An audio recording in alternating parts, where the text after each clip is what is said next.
8.9 Hits FM. Show is proudly brought to you by Betway and Petrosol. My name is Fento, Tahiru Fento, your host this afternoon.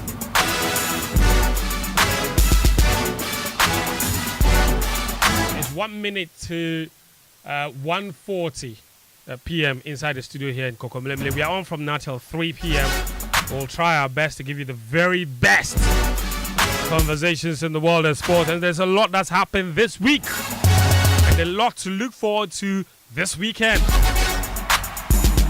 For the umpteenth time, Kotoko will play Hearts-of-Oak in the President's Cup match on July 6th. That announcement came yesterday. But why is it always Kotoko and Hearts-of-Oak in the President's Cup? We've gone over this issue in the past. Is it a dead rubber game? Is that why the rivalry has been diluted? What other creative ways could we go about the President's Cup? The organizers are telling us the President, John Dramani Mahama, specifically chose those two cups. But it's a competition that Galka has controlled for the past God knows how long. It's become a bit monotonous, hasn't it? Kotoko Hearts-of-Oak, Kotoko Hearts-of-Oak. Now those two can't even sell out half a stadium. Partly because of this frequency of this particular fixture. We'll try and see if we can give them some other creative ideas. Last year we did, nobody listened, but we'll keep doing that. There's MTN FA Cup final on Sunday as well between Kumasi Asante Kotoko and Golden King. The last time Kotoko played in the FA Cup final was back in 2017. They dismissed Hearts-of-Oak 3-1 in Tamale. But the last time they played here in Accra in a final against a team, a division below them, it didn't end well. In 2011 against Nanya FC. Trent Alexander-Arnold is annoying quite a lot of Liverpool fans. More unveiling, they thought he's coming to speak his Liverpool accent, how happy he is. They open the microphone. No. Oh no, era español, era partido, era a la Madrid. Hey!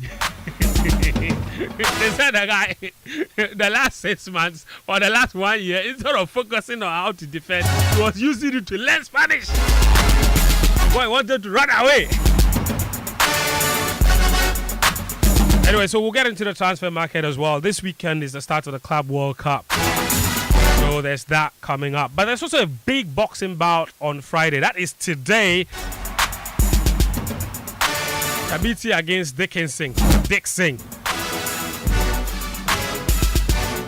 We've got a boxing expert in here to talk us through that. There'll be a special ceremony by the WBC in honor of Azuma Nelson. So that's why this weekend is quite a big deal. Anthony Joshua is in town for that particular fight. And I saw him riding motorcycles on the streets of Accra. So it's a big deal. It's a big deal. That WBC championship fight. So anyway, so welcome to the show. Of course, there's Ghana Football Awards as well tomorrow. And we've got a rep here to talk us through the Ghana Football Awards as well. So we will get into all of those in the next hour and 18 minutes or so. Thanks so much for joining us. The show is live and interactive. We are streaming on X Spaces, also on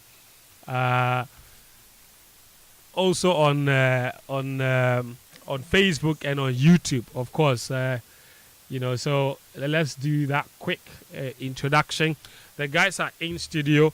Sicho Philip Atrim is here. Sicho, how you doing, my friend? See. Oh, good, yeah? Yeah, bro. All right. Listen, Daniel Cranston and Achutamaklo, where are they? Where are they? Okay. Daniel K, please sit down. We are here. Please sit down. Please sit down. For some of our friends. Yeah. You did that to do what? Some dockets for the AG department just called me. So I was.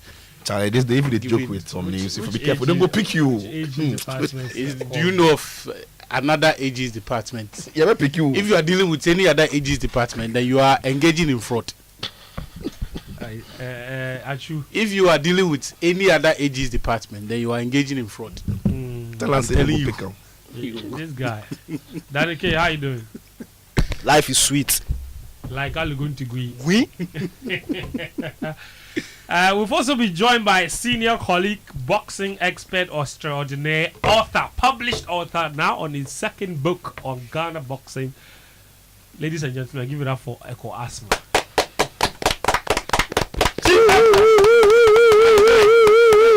By the grace of Yesu. Yes, Christo, Ada Romanti. By the grace of Yesu. Yes, that's right. And listen, take the mic a bit closer to you. Yes, thank you. Better. By the grace of Yesu. Yeah. But how you been? How have you been? You been busy with another book, I'm told? I've been submarining. This will be my 4th boxing book. 4th? That's right. The 3rd was the one we launched 6 years ago. Yes. It's already been 6 years. That's interesting. So what was the first one on? It was solely on DK Poison. Okay. So and then after that was... That was 95. Okay. Then after that was the volume 2. Of that? In 97. Okay. Fortunately, it was launched by the late Nia Jinkwa. Okay. Former vice president of Yes. the WBC. That was 97. And then I disappeared for a little bit. Right. And then you went to America. I disappeared for a little bit. Just a little say bit. and you came out and you came back with the New York accent. Oh, a little bit. you make me too conscious of it. Don't it's not my fault. It's not your fault. You were there for a long time. Not just that. My wife is American. Okay. My daughter is American. My son is American, and we talk all the time. That's right. So I'm not even aware. Until, no. It is who you are. You can't take it away from you. Yeah, man. It's potato. It is potato. It's the same thing. Potato, man. It's the same thing. As long as I'm able to communicate and you get it, I hope. Listen, I hope I can flow. No, if I'm too mindful, I won't be able to flow. Yeah. No. You gotta give it to them. You gotta do. You gotta do what you gotta do. You gotta do what you gotta do. Yeah, you gotta do It what you is gotta what do. it is. That's it, man. It is what it is. That's it, man. Listen, what's the new book on? The one that's yet to be released. Yeah. This is on the making of Azumah Nelson. I'm sure the whole world has heard about Azumah Nelson. Yeah. And there are so many angles to his story. Yeah. Azumah Nelson happens to be the product. So we know about the product Azumah Nelson. Right. And he's not only the product, he's the product of a certain environment. A certain process. Of the Gan people. Right. And the Gan people, the Gan child has always known how to defend himself or herself because of their culture. Right. Because of the Asafo Achale days. And the children were raised to have no fear of combat. Right. And to lose fear, to lose any fear of the word fear itself. Yeah. So per their culture, even under the light of the moon, from about the age of 5, they were paired according to ages at the beaches, to take on each other. And the whole notion was to raise warriors to defend their villages in the event of enemy aggression. That was the whole point, to raise warriors to defend their own people, to be able to hold their own, be able to defend themselves at all times, just like boxing, and also to defend their village in the event of enemy aggression. This was way back, before electricity, before the Oyibo man come here and all that. So it's within their culture to be able to defend themselves. Yeah. So the typical Gan child defending himself or herself is nothing. Right. So he's a product the spirit of fighting is instilled very Oh early yes. They come from that bloodline. So that he's a product of that environment. But there was a particular environment created for him to flourish. And that was the Akotoku Academy. It's the greatest academy in the whole world. Azumah Nelson has told me, the founder, Atukwe Klote, himself a former boxer, is the greatest trainer he has ever had to go through. He was the greatest thing to happen to him. And Azumah has been trained by so many other very well noted boxers. For him to still say Atukwe Klote was the best tells you about the academy. And so a little bit about the people who supported it, the trustees of the Akotoku Academy. That story has not been shared.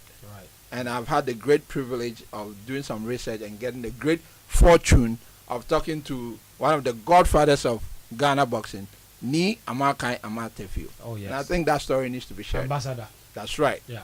I mean, that's phenomenal because I think as media, we haven't done justice to the Azuma Nelson story. I think Ghanaian media in that sense, and this is something that I have had conversations about as well. Even more because I think I've seen several documentaries about Azuma Nelson, but very few from the Ghanaian perspective that would have been able to capture some of the angles that you covered in your upcoming book. So thank you for telling that story because Azuma, as you rightly mentioned, is a product of a certain process, a certain cultural background. That's right. And some of it have been told, but quite a lot of it, like what you just spoke to us about, has not been told. So That's right. I think that it's an important exercise you've embarked on. And of course, we will support you, Thank you. when the book comes out. We'll be there at the launch. Do you have any timelines, any ideas? We're looking at sometime in August. Sometime in August. That's Okay, right. that's not too far away. No. You've also been... you're a member of the investigative committee, are you? I was. You were. Okay, your work has concluded. That's right. So you're no longer there. That's What right. happened to the committee? Once you handed over to the ministry? Actually, the minister, Kofi Adams, mentioned on the day we presented the report that we will still be consulted. And ever since, some of us have been consulted, ever since we did the presentation. Yeah. So we are sort of, informal consultants, Right. even as we speak. Yeah. So, but formally, our work is done. The work is done. And the minister said he will make it public. Yeah. He said he will study it and make it public. A week after that, the PR department of the sports ministry put out a statement that the minister has agreed Yeah. to implement all the recommendations. Yes. So I'm heartened by that. Yeah, and then obviously the people that were investigated have been speaking a lot. Last Friday So we you had invite them then since. we had we had an extensive conversation. So I don't really want to rehash the issues and what have you, because we had a very extensive conversation. Nathaniel was here, went into some of the issues that were raised, and what have you. And all the other concerns that the committee, the Ghana Boxing Authority members had, and all of that. They said, that you people have recommended that they should disband the GBA, and they're fighting and saying that you don't have authority to do that. Like, it's a whole lot. They don't have authority to recommend. Bottom line, yeah. There might be some will. By the way, actually, what's the latest? Has the body been flown back? No, not not that yet. I know of. So the GBA president said they would conclude that as of last week. Yes. But as of Monday, I knew for a fact that had not been done. Okay. And that was what brought the whole blame game thing where the minister, I think the last Saturday, the minister was on Sports Zone to come and clarify that that part lies within the remit of GBA and not the ministry's responsibility. The ministry only came in to understand what happened, and based on the information they would find and actionable intelligence, then be decisive and say that this is what we're going to do. So then they would get into the recommendations and all of that. Okay.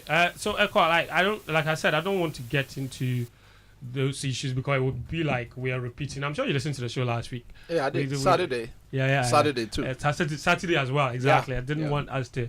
I don't want us to go in circles. I want you to talk to me about something else that's happening this week. You have followed Ghana boxing for a long time. We've had quite a number of big fights here as well. There's another big fight happening tonight between Dixon and Thabiti. If you hear the two names, you would think Dixon is the American and Thabiti is the Ghanaian. But it's the other way around.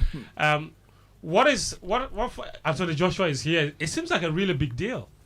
Yeah, it seems so. But I think they missed a little opportunity in publicizing it much earlier than today, the day of. So I was hoping that at least certain production teams of some major media houses would have been in on it to publicize it much earlier. But it's a very good sign that if we can attract the big names here, not particularly thrilled by Joshua in the sense that I'm thrilled by his presence, Right. because he's giving attention to Ghana, Yes. the country Ghana. Yes. But as to him being an inspiration, really Eko, what do you have against Anthony Joshua? It's nothing. a former heavyweight champion. Onyadi, nothing. Onyadi. I mean, it's a former heavyweight No, champion. I know, but in Ghana. but don't forget that Muhammad Ali has come to this country before. Fact. Muhammad Ali. Who is also a former heavyweight champion. Oh, but please, don't blaspheme. You see, this is I just blasphemy. stated a fact. He's a former No, heavyweight champion. this is blasphemy. When we talk about Muhammad Ali, before, okay, number one, he shared the stage with Clement Ikote Right. at the Rome Olympics, Yes. light heavyweight. Mhm. And then Clement Ikote became the first African to win a medal, period. Yes. At the And Olympics. that's in 62, And then, right? yes, Yeah. and that predated, 1960 in Rome. 60. Okay. And then 4 years later, Muhammad Ali came to this country, 1964. Right. Big deal. Big deal. Huge. Massive. It's not in the same context. So please He don't didn't put it. need to ride a motorbike. But you see, it's good attention for Ghana Yes. that he has come to Ghana. The British don't joke with their heroes. Yes. I remember I was in the States when, what's his name? Your friend, Bruno, Yes. messed up against Mike Tyson when Tyson was ready to be taken out. Right. Tyson knocked him out in 5 rounds. He goes back to the UK and he's hailed like a concrete hero. I couldn't believe it. So, as for the British, I mean, once they love you, they love you, regardless. Yeah. So that's a good trait of them to, regardless whatever happens to you, if they like They it, like they like their it. own. That's it. And the football is like that. So we should also like our own too, Yeah. and project from here. It would have been great if Joshua had come here while he had the title. Then it Right. would have meant something. Right. Now he's a spent force. Oh, God. You know it. Unless you wanna, he's a spent force. But I like the fact that if Joshua walks in here right now, and if he walks in here, what will happen? I He don't know. can't fight. He can't fight. He's a boxer. He doesn't fight if he's not paid. So he can't punch you. No, he can't. Because if he wants a fight, then we'll have to negotiate. You have to call my manager. We'll have to discuss. If we have to discuss the size of the ring, the size of the glove, and then the pads and all that. We have to discuss all that. I don't mind fighting Joshua at all. Because I'm going to make some big dough. It'll be my payday. No, I don't mind at all. We just have to. All of that has to be discussed. You have to see my manager. We'll discuss. His people would have to talk to my people. Big echo Then we asthma. talk about the size of the glove, the size of the ring, and all Yes, that. yes. And then then the training period. percentage and all that. Yeah. We have to discuss all that. You don't mind fighting him. No, not at all. Not at all. Because he's a because spent it's going force. to make me a lot of dough. Quick. No. Yeah, but seriously though, I mean, what do you make of the boxing scene? I mean, you saw a lot of things when you did that investigation and looked into the GBS operations, fighting, all the issues. I've always thought that the Bukom Boxing Arena has brought or has breathed a new life into the boxing scene. We're organizing all these fights, but underneath it all is also a lot of rot and what have you. That's a problem. Yes, talk to me through about what because you come from an era of world champions to where we are now. Tell me what you uncovered, because we haven't produced a world champion since what? Since 2018. This administration has not. Almost every other administration has produced a world champion. Oh, Dogbe and this guy. Almost one. every other 18. administration has produced a world champion. Okay, this administration has. No, 2017. you check that, and there's a reason why. Okay.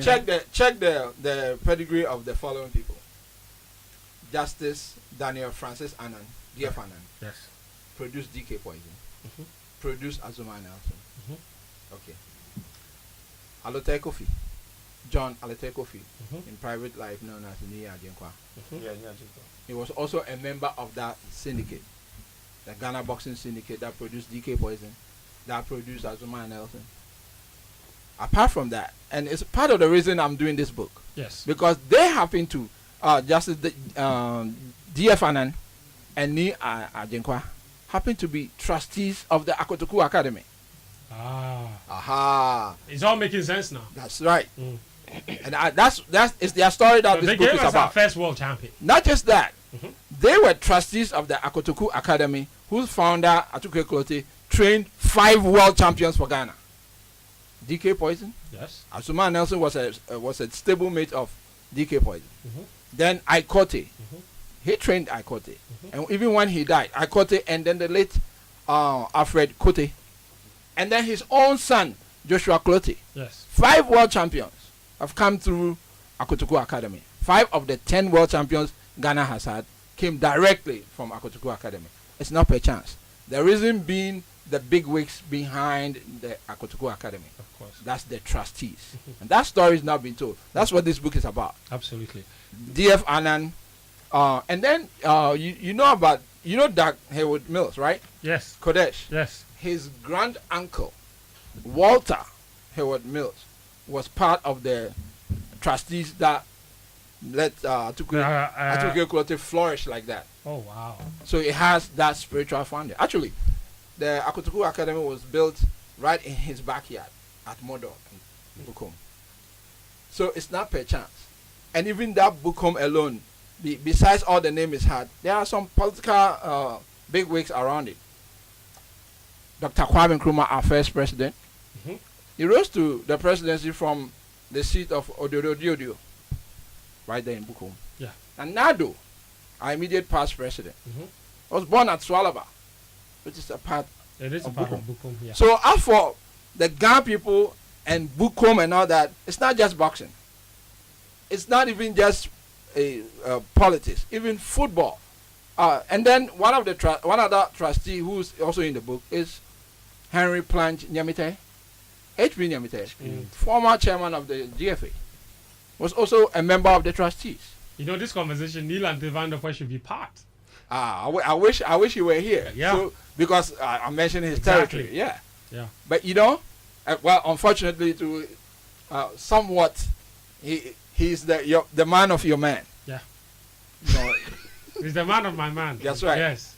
Nikwe. I understand. No, Nikwe has said on many media platforms that he brought him. Yeah. Neil Ante Van der Poel brought him to office. Now he's suggesting And that now he he's wants to also take saying, him out. ironically, that Neil Ante Van der Poel is trying to take him out and just using, unfortunately, saying that, quote unquote, saying the Honorable Sports Minister is just Former. using Yeah. the committee as a Conduit. means to an end. Thank you. Yeah. To fight the battle of Neil Yeah. of Honorable Neil Ante Van der Poel. That's not the case. Yeah. It But disrespects us. It does. It does. And he did so in front of us. It was very disrespectful and even had to kneel down and beg. Where did this happen?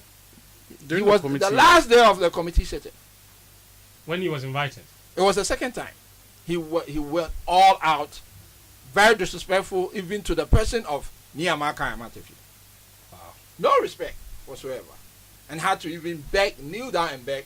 And after that, he still continued. So it seemed to be like a stunt that he pulled that day. You know, if I were him, I'll be quiet. Because some of the stuff that's happened is really damning. In For other example- jurisdictions, you will be facing prosecution. You mentioned why they haven't produced a world champion. What are some of the issues you uncovered that you think are some of the reasons or the things undermining our efforts in trying to win a world title? Number one, if there's no doctor, there should be no fight. Right. The Ghana Boxing Authority has not had a doctor in 3 years. Huh. 3 years. The last time they had a doctor was 3 years ago. Dr. Ama Kwe. Since then, the Ghana Boxing Authority has not had a boxer. So our boxers are not safe. They have not been safe. Yet the promoters have been paying the GBA for the services of a doctor. Actually, one of the promoters that came to said he would be extremely shocked. What was the word? Extremely surprised to learn if the GBA didn't have a doctor because they've been paying for the services. Yeah, but he's also been organizing fights. Every time his fighters are fighting, Because they've been told there's a doctor, which is the nurse that is being Parading Oh. masqueraded as a doctor. So a net. Ah! That's okay. That's wild. But That's this what. is Hold So on. because he's been criminal. defrauding the promoters. That's what they've I'm been paying. They've been paying for the services of a doctor. And they've been bringing a woman, a nurse, Yes, and all they've that been time. telling the promoters that the nurse is the doctor That's right. that they paid for. That's right. That's- that they've been that's- paying for. That's criminal. He's been defrauding them. That's why I said in other jurisdictions he will be facing prosecution as we speak. So I'm surprised he's talking. He should be quiet to be negotiating here and there. That's what he should be doing. He should be negotiating. Wow. Okay, You so know, there's the issue of not the be doctor. making all that noise. No. There's the issue of the doctor or the lack of it. That's right. Because What's next? and then even the board. Without a doctor, it's not complete. Hmm. There's supposed to be a doctor on it. Since they haven't had a doctor. And the doctor is very important because we're talking about the issues that are core to the safety and health of the athlete, which is the boxer. Without the boxer, you don't have a sport. Right. I mean, without any sport, you don't. Without the athlete, there's no sport. Mm-hmm. So their interest should be front and center for the GBA. That's not the case. Number one, and then in this particular case, what hurt me a lot. Actually, while we were doing the deliberations, I kept feeling depressed because I thought this could have been avoided. I thought so. I mean, I was feeling depressed as we were uncovering several layers of negligence, starting from Nigeria, because the contract for the fight to begin with was not signed by the promoter. Was not signed. So that means you don't even have a contract. Right. It's not valid. No. The It document existed. It but wasn't was signed by the. unsigned. It was not signed by the promoter. It was only the boxer that signed. Actually, even the Ghanaian boxer signed. The promoter never signed. So we don't have a deal. There's nothing. So how come the Nigerian Boxing Board of Control gave him a release letter? Because he showed it to them based upon what would be the basis of granting the release if they didn't see the contract. Yeah. The contract wasn't signed. So So the it's not lapse binding. wasn't just on the Ghanaian side alone. No. And then even both of them, the Nigerian and the Ghanaian boxer, were not medically examined, which is contrary to their rules and regulations. That's just crazy. Because they don't have a medical doctor who's going to examine him. So the Ghanaian boxer was not examined medically. Likewise, the Nigerian boxer. So both of them were at risk. Right. And then that makes him a misfit to handle Ghana boxing. No. Because the safety and health of the boxer should be paramount. Should be It should be more important. Now they are thinking of elections. That's what is their priority. That shouldn't be the priority. The boxers should be the priority. There should be a medical doctor. So we find him to be a misfit, and we can't allow that to be the case going forward. That's why we recommend it. Yeah, we have to be radical if we want to make changes. Otherwise, then forget it. Forget it. If you're going to keep it as is, then you're going to have as is results. Wow. You know, I felt really bad that this could have, in my estimation, and I'm going to emphasize it, in my estimation, he will still be living, but for the negligence of the Nigerian Boxing Board of Control and the Ghana Boxing Authority, especially the Ghana Boxing Authority. Because if they had a doctor, I'll give you a case to buttress it. When we spoke to Dr. Kwe, who was the immediate past last doctor ever to work with the GBA. In 2014, a Nigerian boxer came here with an international, release letter and all that. Turned out he had HIV. Wow. So the validity of this international release really calls into question where it was coming from. And if you know that history, you have another boxer coming from that same country. Typically, per their own rules and regulations, they ought to take the foreign boxer to Kolebu, which is nearby, to verify the medical certification. How really difficult is that? And that 2014 discovery was made after the Ghanaian doctors did the test, the mandatory test. Yes. He tested the Nigerian boxer. That's the only way they found out. That's the only way. How else would you have found out? Because when he came from Nigeria, he had valid certificates. He did. But But per there were their own rules and regulations, you have to do the mandatory 24-hour medical examination. So not only Olarinwaju was not medically examined, even John Mbanungu was not also medically examined, and they didn't do the weigh-in too, because it was not. No, they did not. Because you see, the original weigh-in happened on the 27th. Yeah. For the original fight date of 28th. Yes. Remember there were issues about cancellation? Yes. The boxer wanted to go back to Nigeria. Yeah, they begged the boxer to come back here. Okay, so They didn't beg. Oh, they beg. well, that's not what I heard. They who have begged slow before. He That's spoke not to what the I heard. promoters. That's not what he heard. Ah, Let's hear what he heard. Yeah, I heard they What I begged. heard was that that Online Waju's manager, trainer, called to say, okay, we agreed to throw the fight. We finally agreed to throw the fight, which was, according to him, the reason they objected fighting the first time on the 28th. They had some reflection, and they said, well, rather than go back to Nigeria empty-handed, okay, we'll come back and we will take the fight. We'll throw the fight. So we'll go back to Nigeria with something. That in itself it's criminal. Agreeing to throw a fight. That this is sworn testimony. Okay, Wow. so that's why they came back. Okay, this is according to one side. But when we spoke to the other side, they also confirmed it, that they agreed. Okay, so when they came back, the fight date already had elapsed. Yes. And you know, with boxing, it's not like football where, you know, you postpone the match and the following day you just go and play. No, every fight has to be covered by contract. There was no contract for the 29th fight. The contract was for the 28th. Yeah. So if they're going to fight on the 29th, there ought to be a contract, which you can draft and then send it to the Nigerian authorities, who will then, you know, consent to it, or otherwise they will have to speak with the boxer and the trainer and ascertain, you know, their willingness and readiness. You know, they didn't do that. So, though there was a weigh-in on the 27th, it was for the 28th fight, which is mandated per their own regulations. But there was no medical examination before the weigh-in. Typically you do the medical examination by a qualified medical doctor. I'm stressing qualified medical doctor, because you could have a medical doctor who may not be qualified. True. That's right. I'm not even talking a nurse, a real medical doctor who may not be certified or qualified to do that, because it's not on their books. Because they tried to take a medical doctor, and I heard them talking about it.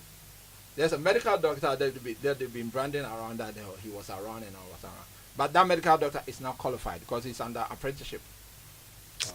So he cannot. So he doesn't even want to be mentioned, because he doesn't want trouble from his For bosses. himself, yeah. You know, and we had to speak with him too, and his bosses. You know, and he rather they don't even mention his name at all, because he'll be in trouble. Yeah. Because he's not qualified. It's like Anna Planke, right? Who may not have a license and may be driving. That's right, because he's under apprenticeship. You know, so that didn't happen, and because that didn't happen, it put in danger everybody on the bill. In any case, they put him on the. It was not until noon of the 29th that this arrangement was made to put him on the bill, unknown to IMAX, the partner of course. GBA, because that was the IMAX league. Yeah. And in the IMAX folks that came through were shocked, and they said the GBA breached their partnership. They breached their contract, because it was only supposed to be for boxers in the various Ghanaian gyms to help them, get them ready and fresher and get more promotions, and it will help Ghana boxing big time. I commend them for doing that. However, My people. your man decided to put I like how Eko keeps calling him my man. Online Waju on that. So the IMAX folks said that they didn't know that he was on. Yeah. It was a breach of their partnership. Here's my question though. From everything you uncovered, why were the GBA so desperate to make the fight happen? Why? Like, why couldn't they simply just let it go? I wouldn't know for them. Right. But what I have gathered is that the promoter happens to be your man's friend. So he allowed it. Because you see, what I remember advising the IMAX guys, that you should not in future leave everything to your partner. Because they said, you know, the GBA is the authority. The regulator. So they allowed them to take care of all the technical aspects. Yeah.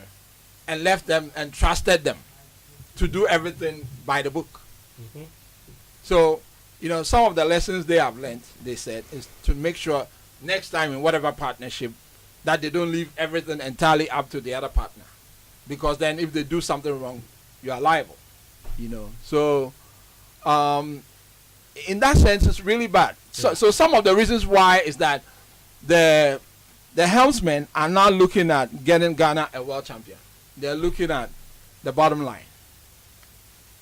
You know, because if to the point you are defrauding promoters who are paid for services of doctors who are non-existent, then of course you're not thinking about getting Ghana a world champion. That's interesting. I love the fact that they've had a lot of promotions. It's great. The promotions are always great because in the past they were so infrequent that you didn't even have hope. Mm-hmm. Even now, there's not much hope that you will get a world champion anytime soon. Yeah. I mean, the earliest should be in the next 2 years because of Samuel Tichi, because at least he's been the to the trajectory he's on. Yes, because typically what I've checked, almost all of our boxers who have been at some kind of world stage have won the title after 6 years. Starting from Azuma Nelson, he won gold in featherweight at the World Military Games in 1978. Yeah. He won the title 6 years later, 1984. Ikote went to the Olympics in 1988, won the title 6 years later. Likewise, Afrikote, 6 years later. So at that world stage, once you get discovered or showcase your talent, typically it takes you around at least 6 years. But it should be even easier now because now there are alphabet organizations. Yeah, quite a lot. At the time, Eko, just hold your thoughts for me. I want to, since you've been speaking, we've had Amin Lamte reach out and say that he has some clarifications to make. He was the ring announcer on the day of this particular incident. He also is the communications director for the Ghana Boxing Authority. Mr. Amin Lamte, very good afternoon to you. Afternoon, Tahir. Yes. Quick, I'm sure you've been listening to the conversation. You have a few things that you say you want to clarify. No, I'm just from the mosque. A journalist just called my attention that Eko Asma is in your studio making certain points, and when you raise them, I realized that these are unverifiable, unsubstantiated allegations leveled against the GBA. Okay. And I need to let's go through them one by one. What did the reporter tell you? This is reporter's speech, so that if it's not accurate, I can clarify. What exactly? Tahiru, yes. You are the host. Yes.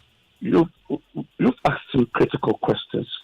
And one thing that he mentioned to me that Eko Asma spoke about, I just cannot really remember. But let me just remind you, Eko Asma is a committee member that was set up. He's a professional journalist. Yes, Mr. Lamte, I know the point you're about to make. I thought, for example, that you had.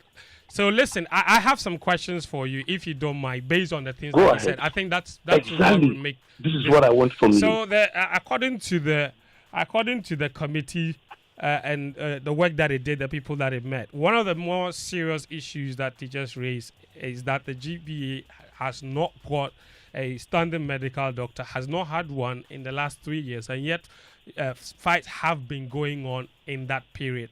And the committee's opinion is that should not happen, and no properly functioning authority should allow fights to go on without a doctor.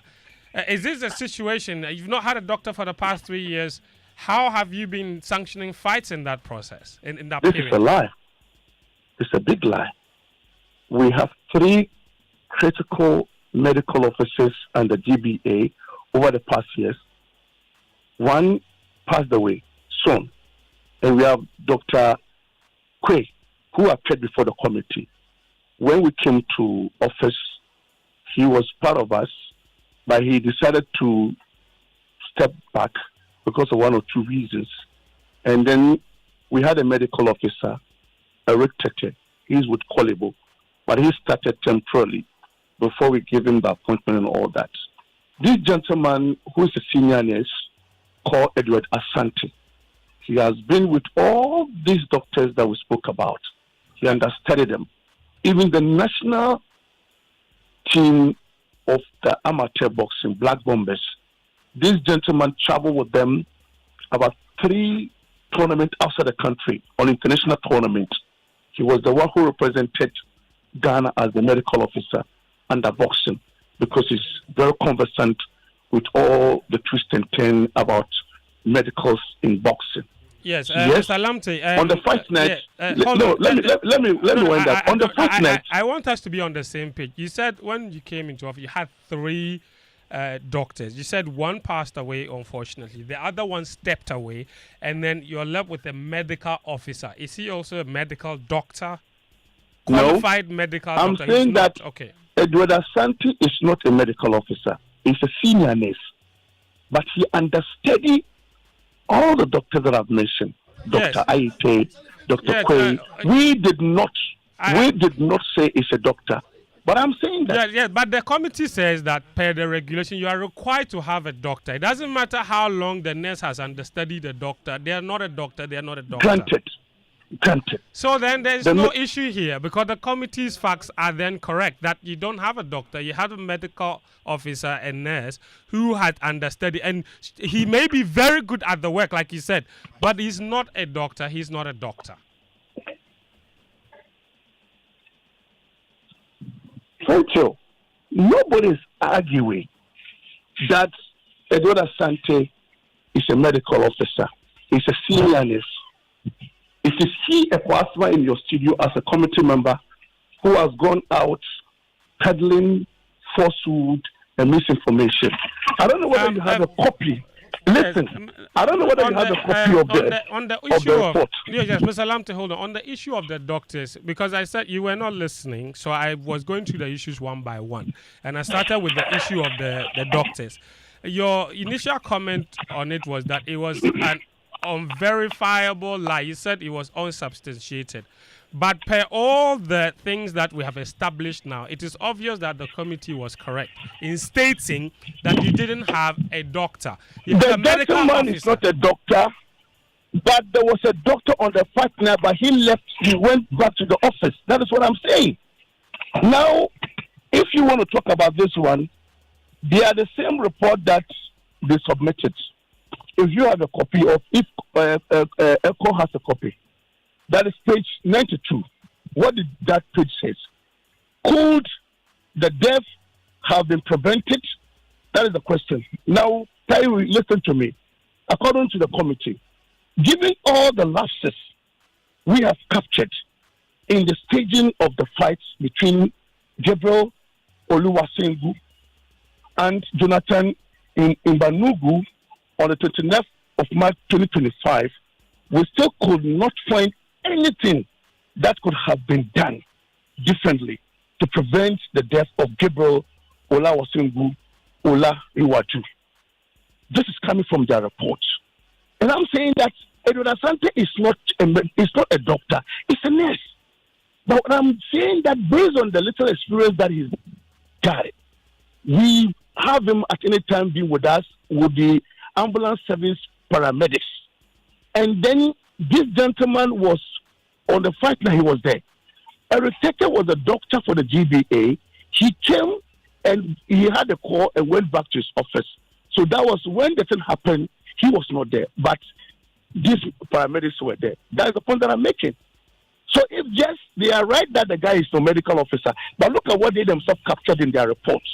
And this is coming from a pathologist, not an ordinary person, a pathologist who was invited by the committee.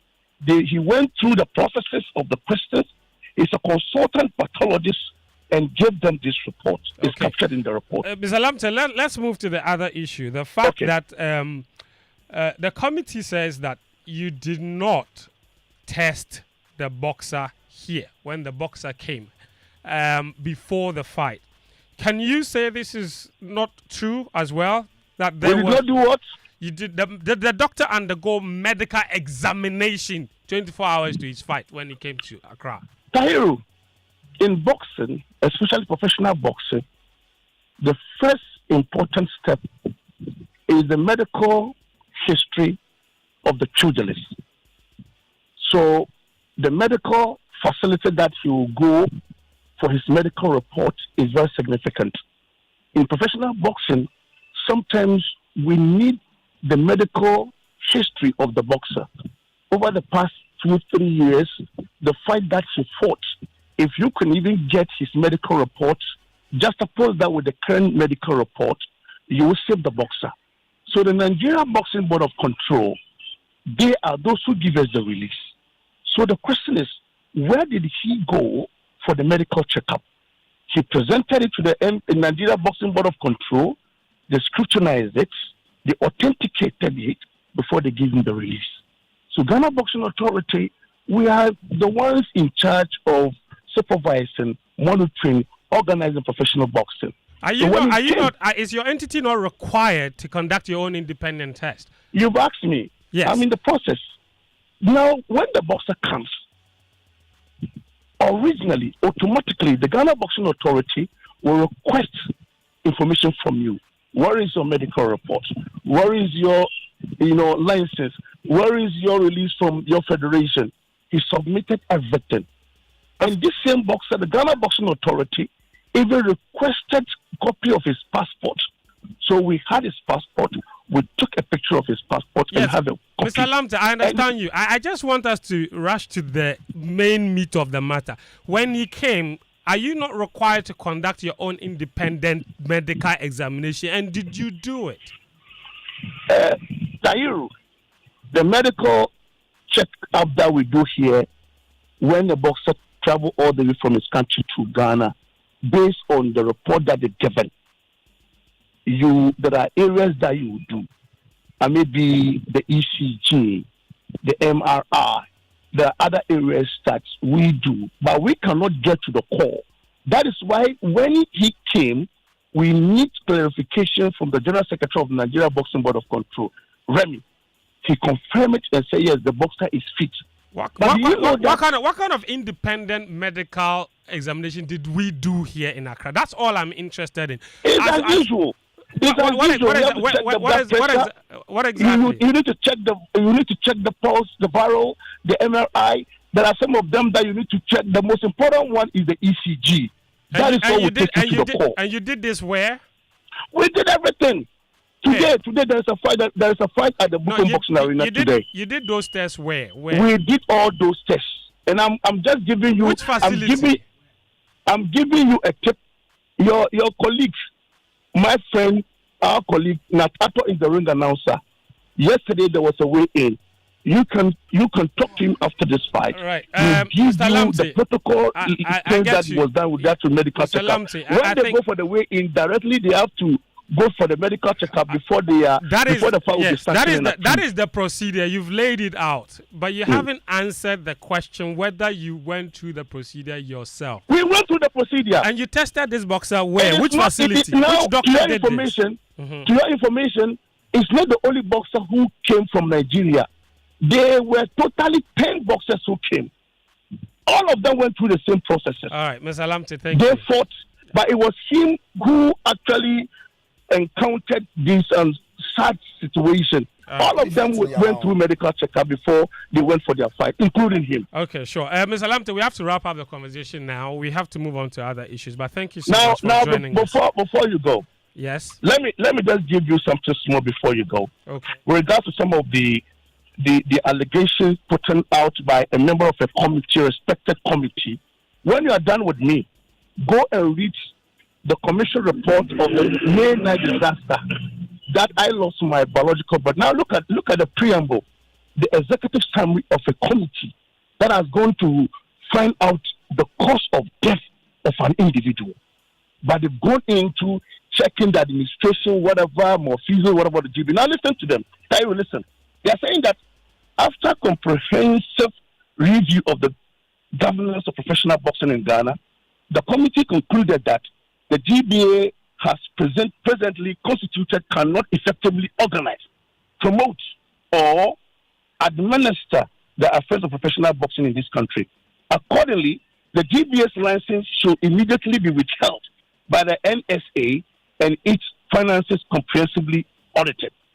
An interim body should be temporarily be appointed to take over the GBA's functions until the implementation of the recommended reforms and the conduct of new elections within 6 months from the submission of this report. This is the summary of the preamble. If you are writing a book, your introduction, your preamble should entice what the appetite of the reader. But you as a committee, you have already concluded No, let me tell you, a lot of people who are even appeared before the committee, they are saying that they were misquoted in this report. Okay. Now, the former chairman of the GBA, he went and made an allegation during his time before he left office. He did not officially hand over to the current GBA, but he went there raising a lot of allegations. Mohammed Amin Lamte sent you. I was the ring announcer, the communication director of Ghana Boxing Authority. Why did Amin Lamte was not invited at the committee? All right. So, Mr. Lamte, clearly you have a lot of issues with the report. We will get invite me to the studio with Ekwasama. Let me sit down with Ekwasama in the studio. That is what I need from you. Okay, sure, we'll do that. Thank you. Stop going around spewing some. It's okay. Thank you very much, Mr. Amin Lamte. He's the communications director for the Ghana Boxing Authority. Echo, he had quite a number of issues with the committee's work. We won't allow Echo to respond. No. We won't allow Echo to respond to them. I was not asking Echo to respond. Wait. So let if me you allow I'm this, moving on to something else, please. Wouldn't you allow me? I just feel it. If you will allow it, I'm craving your indulgence. If you will allow it, there are some things that are. Sicho said off air. This is not a book. It is a report. Yeah. You don't expect that the same academic requirements that would go into writing a book will like introduction, body, conclusion. Charlie, we don't need that. See, Amin Lamte, all of this rantings is not necessary. Go and talk to your boss. The committee invited the GBA president, invited a board member, Carl Loco. Their testimony. No, we never spoke to Carl Loco. Never. He is the one. We never spoke to him. I'm referring to Amin Lamte's claims. Yeah. Right. The last time, that's what he was saying, that they invited all of these other people and they didn't invite him. But we know that members of the GBA board were there. The president, at least, was there. At no point was he able to submit evidence of a contract that suggests that indeed they have had a medical doctor in their employ for the past 3 years. At no point were they able to establish any documents that confirms the claims that he is making, that the person there is an employed certified medical doctor. At no point, because the questions before the committee came to establish that these medical tests were not run, it was based on the testimony. It wasn't guesswork. So if you are able to be honest, I mean, Lamte hasn't done himself justice at all in answering that question. But I find Lamte small. Because if you are talking about the medical tests that were done, you have to bring the proof of the tests and the results of that test. Right? That report. How hard was it for him to say, Dr. Chutamaklo did the test? Bro, you asked him. At where? You asked him 2 questions. Each time you had to repeat the question 4 times. The guy said Natato be ring announcer. What does that got to do with the medical examination was done? All right, fair enough. But so Mr. Alim Lamte, you should find time and come. Don't try. So let's investigate the issues more. But we want honesty, openness. Without that, we can't move forward and develop the sport, because the interests of the committee and the interests of the GBA should align. Because ultimately, what we want is the best for Ghana sport. You cannot tell me that the committee members don't want the best for Ghana boxing. And you certainly can't say that members of the GBA, including Amin Lamte himself, who is an accomplished broadcaster, a massive contributor to Ghana boxing, doesn't want the best for Ghana boxing. No, Fenty, you can't make those general statements. Hold on. People are selfish and greedy. Why do you want to say you can't say this person doesn't want this? This person doesn't want that. You want to make everything look like the very conversation you are superintending. The very conversation you are superintending. Don't tell there is evidence of negligence. Yes. There is evidence of people deliberately looking the other way. You are telling me everybody wants to. Everybody wants to. You are telling me that those people who, by their actions and through their sworn testimony, have admitted to be negligent, have admitted to look the other way, have admitted to fraud. You are telling me that today. One quick one. It's like saying that nobody at the NSS wants the state to run, the state to lose money. People are greedy. You are telling me that nobody. Mr. Asma, I would say a big thank you to you. No, I have to respond to something. But he peddled another falsehood right now, mentioning one Dr. Eric Tete. I didn't want to bring it up, but since his name has come up, I have to protect that doctor. His last name is not Tete. It's called Eric Tete Ayete. we had to speak with his bosses. That's the way you mentioned. You spoke about him And earlier. besides that, we had to ask for the duty roll call. He was never there. He said he came and had to leave. Oh. He was never there. Okay. We have more information than what's even in the report. Yeah. He's joking with fire. He's just playing with fire. We have more information than what's in the report. We had somebody, on tape confessing that he lied at the committee testimony, at the committee sitting. So he's just joking with fire. I'm just telling him. Not to joke with fire. Look, that person was never there. Mm-hmm. Dr. Eric Tete Ayete was never there. Okay. And they're just lying. They lined up people to lie that he was there, but his name was not even. You know the fixtures, right? Yeah. The name on the fixtures, on the side, on the portion where the ring physician's name appears, was not that person. It was the nurse. It was the same nurse whose name was on the section of the ring physician the previous day. Not just that, for however long they have not had a doctor, is that same nurse.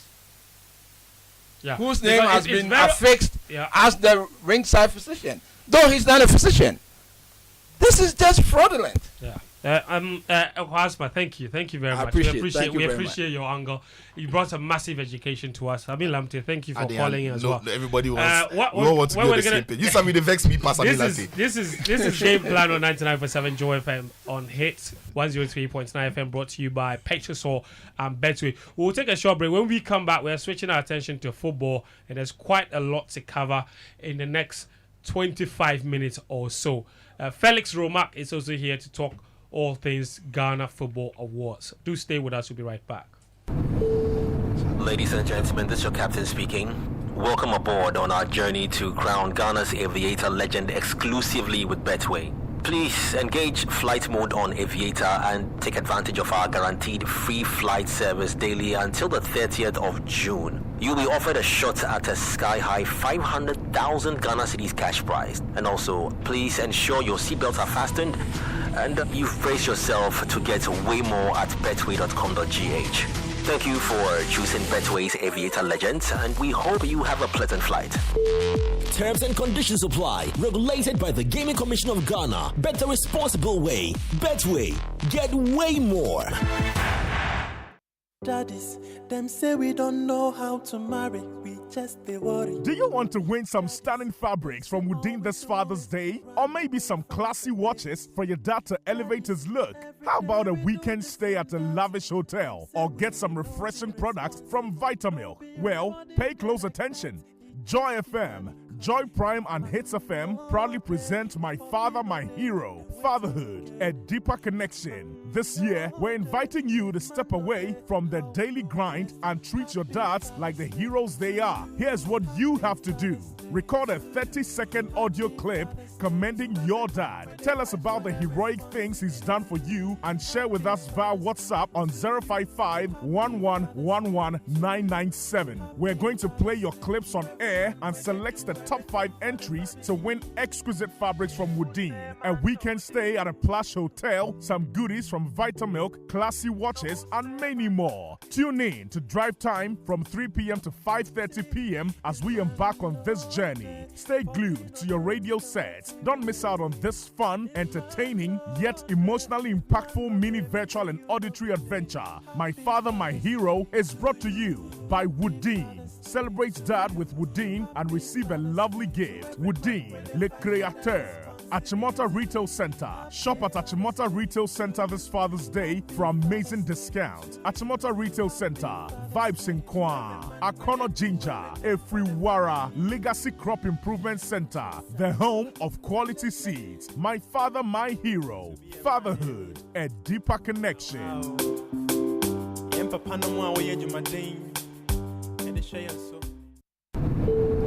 Ladies and gentlemen, this is your captain speaking.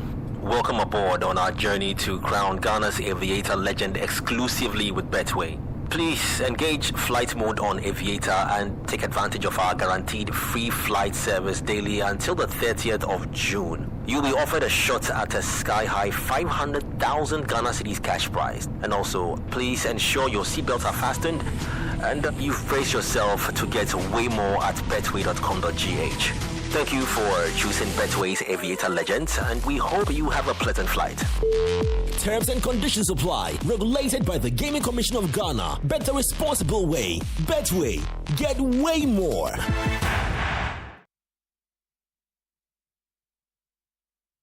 Joy 99.7 FM. Welcome back. This is 99.7 Joy FM, hits 103.9 FM. The show is Game Plan. We are at 2:39 p.m. in the studios of Joy FM here in Kokomlemle in Accra. We'll be going all the way till 3 p.m. And the show, of course, is proudly brought to you by Petrosol Platinum Energy and Betway. Attention Aviator fans, this is your final boarding call to take to the skies and become Ghana's Aviator legend. It's exclusive to Betway. Take on the challenge, and if you are the best in the game, you'll be crowned the winner of a sky-high 500,000 Ghana cedi cash prize. That's $500,000. Plus, you will get guaranteed free flights daily when you play Aviator every day until the 30th of June. Get way more at betway.com.gh. Also, Petrosol Platinum Energy, triple ISO certified, multiple award winning with over 100 stations nationwide. We are continuing to deliver the quality fuels and lubricants that you can depend on. We remain committed to energizing your dreams, fueling your progress, empowering Ghana's growth. Our tagline, of course, is Petrosol, energizing dreams. And it's not just a slogan, it's our enduring commitment to you. So visit any of our 100 stations across Ghana and experience the Petrosol difference. Quality you can trust, service you can rely on. Petrosol Platinum Energy, still energizing your dreams today and always. Felix Remarque is here. Felix is a board member for the Ghana Football Awards. It's happening tomorrow. It's live on Joy Prime. Felix, briefly, this is the 7th year of the award. What's different? What should we all be excited about tomorrow? Okay, well, so there's two different things. We've changed the category. Thumbs up. We've named it the Football Impact Africa Award. And then there's a new category called the Football for Good. That is for players that are currently playing and using their time and resources to enhance their livelihood within their community. So those are the two categories that we have this year. 7 p.m. we are starting a red carpet because the live program on Joy Prime, we always stick with our time. We have a Manziba Nansbru performing. Oh wow! Olive the Boy also performing. There's also a surprise art as well. Yes. So offense. We have about 20 categories to award on the night. Wow. On the night, yes, and with the big one being the Footballer of the Year, Thomas Partey, Antoine Semenyo, Inaki Williams. They are in town though. So if you want to see them, we have about 80% of the nominees who are in town. We'll be attending the event. Ex-players as well. So it's a place you have to be, but it's strictly by invitation. How do we get invitation? Well, those who Why do you watch my I've already been invited.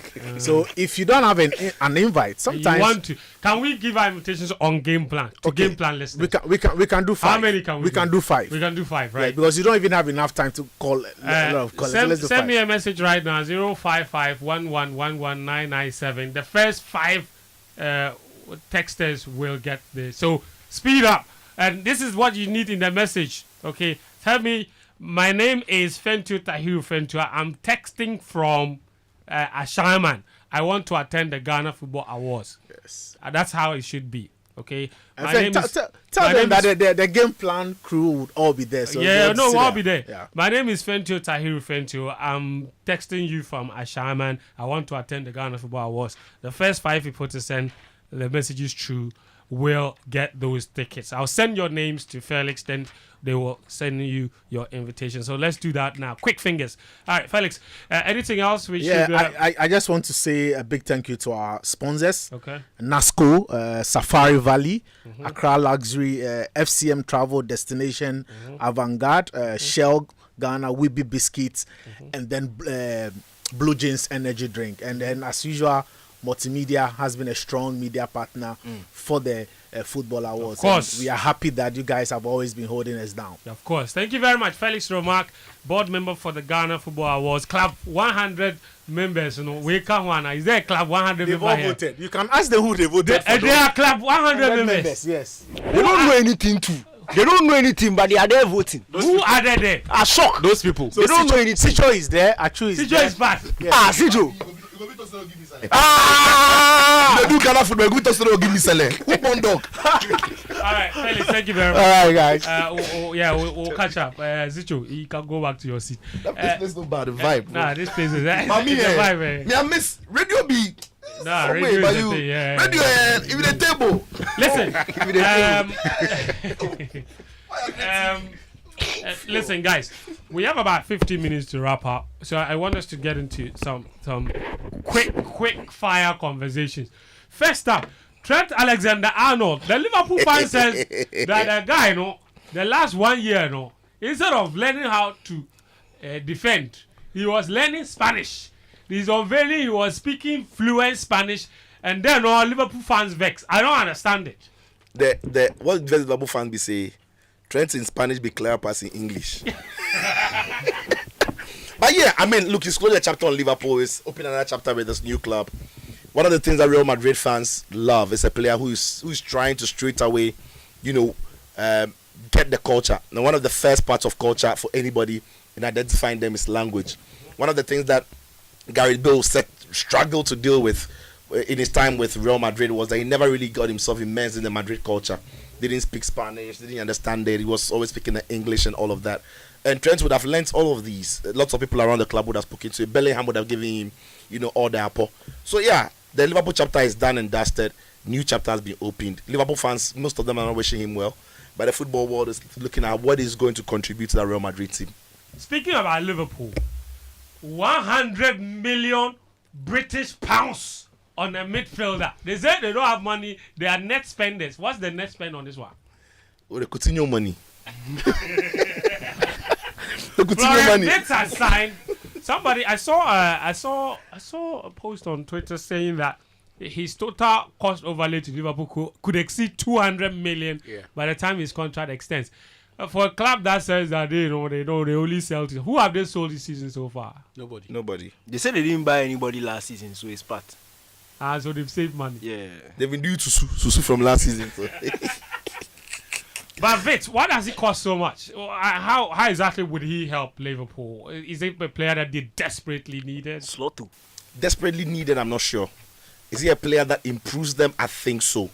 Because it's very different from every other kind of midfielder they've got, right? He's good on the ball. Under pressure, he works well. He sees the space for a pass. He can score a goal. He connects well with other players. So it's a decent investment. I still think any player, if you're not Ronaldo, Messi, maybe at the time Neymar, costing over 100 million is still very expensive. It doesn't matter in what area, 100 million is still very expensive. But now he has to justify and prove why he was bought for that money. And of course, they're buying from Bayer Leverkusen. Bayer Leverkusen know how to really sell. They know how to really sell players. So, and he is alongside Jamal Musiala, if you like, Germany's big next gen. Like that is the tag that he has in Germany. So Germany are letting go one of their biggest prospects, right? And that is why in Germany he's highly valued. So I can understand why it's costing that much, but I think that he can bring a lot of good things to Liverpool, especially with the way Arne Slot plays. We'll see how Szoboszlai fits in. We'll see how he's able to combine Szoboszlai, Florian Wirtz. Because there could be games where he could play Szoboszlai, Florian Wirtz, and Gravenberch in the middle of the park. That could be nice. How loose or how compact would that be? There's McAllister as well to flex around with. So yeah, Liverpool, we hear they are not done yet. They are looking to bring in Alexander Isak, which will be a wow signing for me. Yeah. If this same window, if they're able to sell Darwin Núñez to Saudi and they rake in some 50 or 60 million or 45 million safe, they can spend 150. They go add 150. And they go add the Coutinho money some to That one be true. No, but I hear Liverpool are now ready to spend big on stars. They are spending. Yeah, because they're in a very healthy place as far as FFP or PSR is concerned. So yeah, let's see. Okay. let's talk about other clubs, and especially Manchester City. My brother, for the last 6 months at Chutamaklo, these guys have spent like 450 million British pounds. Pep Guardiola, they said it's fantasy spending. Because how have you, even some of the players he signed in January, just January, are already bench players at Manchester City. He's added Reinders, he's adding It's Nori, Ryan Cherky. Cherky. Yeah. He's probably be adding the former Chelsea right back, Livramento, right? Yeah. Also wanting. I mean, that's just crazy. But some of those are players that you know, in the grand scheme of affairs, we're never going to start if City were doing well. So it doesn't surprise me. However, this is what City have done every time. Is it consistent with FFP? I think a lot of us would have reason to believe that some of the stuff they do should not be permissible if we're living in a very strict compliance or under strict compliance of the FFP regulations. But hey, it's a crazy market these days. Clubs are allowed to do all kinds of financial engineering. A few years ago, City were sponsoring themselves and paying the money into the club. 2 years ago or so, Chelsea sold their female club to themselves for about 200 million pounds, was it? Yeah, over 200 million. Yeah, which was a year or some 18 months ago. Oh, you know which one, ESF? Well, in Norwich. In great years. So, this year. So, once those things have been allowed, and they sold their own hotel to themselves then since. Nobody has the moral rights. You know, sell your hotel to your body? We didn't sell our hotel to ourselves. Okay. Who did they sell it to? Or Chelsea? Go on and make your point. Yeah. So once those things have been permissible, have been permitted, no one has the moral right today to go and complain about another club and their spending. A few years ago, Klopp was saying that if his club spent 80 million on Pogba, the way Man United, he was talking about Pogba, he would resign or whatever. Later, he had to go and apologize because he wanted to spend 130 on Caicedo. Yeah. Not even that. He spent Van Dijk, he bought Alisson, he bought Darwin Núñez. They had to go and apologize. Today, the Liverpool that's pride itself in being a club that lives within its means is now trying to justify how they've had to spend all of that crazy money. And the hypocrisy in that for me is that the people who are now explaining it today used to call Pep Guardiola a checkbook manager. If that kind of spending seems obscene to you, when your club does it, you have to condemn it. If there is any panic, it is the fact that City over the years have proven that they get more hits than misses. It doesn't matter how much they spend. That is why it is news. But Liverpool have been spending crazy money for some time now. Except that Omodiano, it doesn't. When they spent 75 million pounds on the Guinean midfielder Naby Keita, that was 50 maybe. It didn't. No, but in euro terms, the total package, it didn't work out. That's why people don't even remember it. That we knew there's about 90 million euros, everything put together. It didn't work out. But when City spent 100 million on a makeshift centre back and made him a left back in Vardiol, he's balling. And Grealish has also come to bomb. But they are quick to say you won't play again. Yeah. Go. But generally, if you look at the big money that City spends, 8 or 7 out of 10 times they get value from those players, right? Yes, they are overpriced, all right, but it works out. And I think the way City have gone about their business just goes to show you that they do not want to entertain any possibility of a repeat of what happened last season. So they are equipping the manager with as much artillery as possible, hoping that he can get a tune out of them. Chelsea have signed a player. If you see the player, the shorts he's wearing and the scars there on himself, Bola, Sugo. Hey, Dadeke, have you seen the player Chelsea have signed? N'Golo Kante 2.0. You know what he's trying to do. What am I trying? He knows that the signing will be ours, so he has to try to hype you, to hype the signing for him. Did you see that? Did you see the guy and the scars on his knee? And he has been through life. Thank you very much. Yeah, even the name and Sugo. No, but I mean, I think, to be frank, these days when Chelsea sign players, I want to wait till the season is about to start. When they register, then I know this guy is part of the team. Because Charlie, like, no, on a more serious note, no, Charlie, seriously, like Chelsea sign players. You know that Chelsea has signed this player. It's hard to keep track. Then next week you see the guy playing for Strasbourg. Charlie, so last week they said they signed another Sar. I said, my last. I said another Sar for there. I said, which other Sar 2 days? So let's wait for Chelsea transfers here. Let's wait when they register everybody. Then we know that okay, fine, this guy is staying because we're talking about Joao Felix. Now Joao Felix. 6 months later, the guy no did it. So you there, let's wait. Esugo and even the lap safe for relax when they register because more boys they come. More boys are coming from their loan. Osimhen is available. He said he won't go to Saudi. But seriously though, realistically, is there a European club that fits or that could, I don't know, for him personally? I think he has a vision, right? For him, yeah. For him, if it's about the money, then I don't think any European club can afford it. Will pay. It's not can. They won't pay for. They won't pay. But if it's about ambition, and the ambition self is one way because the Saudi league is tough. But if it's about ambition, then maybe that's why he didn't go to. So maybe he wants to play in the Champions League. And to be frank, there are quite a number of teams that need strikers. Yes. There are quite a Zito there showed me. They say Liverpool is interested in Osimhen, but we'll see how that one goes. But to be frank, Arsenal could use Osimhen. Yeah, they could, but the way Arteta plays, I doubt if he goes for him. What about Chelsea? Arteta will go for Benjamin Sesko, who is a Kai Havertz striker. You see, like Sesko be Kai Havertz, but he's a centre forward. Yeah, on shape, but skirmishes. The way he plays, the way he Sesko, I don't like him. No, but I'm saying that Arteta would like him because he played and Kai Havertz played different that but he is a recognized striker. Difference D. What be the difference? He's champagne, you don't know. No, Sesko, I really like the guy. Benjamin Sesko. Yeah, but there's Gyökeres as well, who's on the market. So maybe Arsenal. As for Chelsea, your policy says that you don't want those kind of players. Yeah. So unless you want to breach it, because Mike Mignon stuff, no pick. Charlie see Cunha. Anyway, Matheus the Great. Matheus the Great. Listen, you don't watch a Brazil game. I watch. Ha! I watch. They play like 10. Like 10 or say, Charlie, half 10. He didn't finish it. Double 10. Double 10. Cunha. They say Club World Cup, who is winning? They say the tickets no so wait. They are reducing prices here and there. Oh, they have to. It's so many things. There are so many things. USA is not a soccer thing like that. There is a very simple solution. The clubs that are playing marketing. But look, even if the clubs that are playing, it's not a country matter.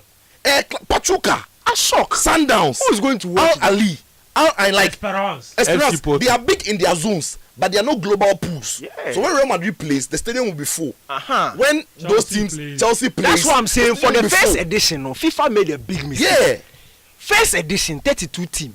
Put the best teams in there. Push them in. Why is Barcelona not going? Why is Barca at home? Liverpool. Why is Liverpool not going? Like, think about it. I know the Barca. Then Benfica and Porto Manchester United safe. They forgo for branding sake, bro. Yes. Because they open the door for Inter Miami. Inter Miami safe. For the American, the boys don't go watch MLS game. Then they open out for the world. If you didn't mention Inter Miami, like this show no end. No, but it's true. But for their host the first two games, Serena and Kim Kardashian go there. You see them. They don't go again. Bro, then pay them in. Then pay them in. They can't watch. They don't go Achu, quick one. Kotoko Golden Kick. Who is winning? FA Cup final Sunday night. Who do you want to win and who do you think? 5 p.m. Golden Kick. They've kicked out 2 Premier League teams on their way here. Yeah, they beat Hearts and Karela. Yeah.